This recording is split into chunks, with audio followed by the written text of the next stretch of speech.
अस्सलाम वालेकुम जी। उम्मीद है सारे भरा ठीक होने। वो तुहानूं शौक कराइए माशाल्लाह बकरी सूई है।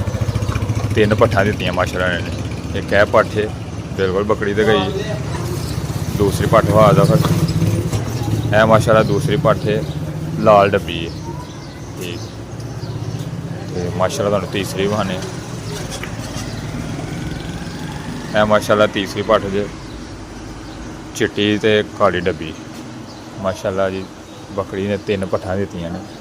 इत्थे आके शौक पूरा हो जांदा।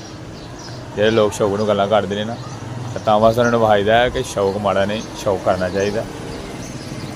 तो दुकान पर बैठे हाँ तो कैमरे च वेख्या माशाल्लाह बकरी सून रही ओह्दा मैनूं कॉल की डेरे ते पहुँच गया। माशाल्लाह चेक करो 3 पट्ठा। अज तो मैं कहना कि शौक फुल एंड शौक हो गया। मज़ा आया तो इंशाअल्लाह ताला मज़ीद अगों तुहानूं वीडियो विखावांगे। क्योंकि यह देखो तुहानूं पता है अपना कारोबार करियाने का सिर्फ है कि जिहड़ा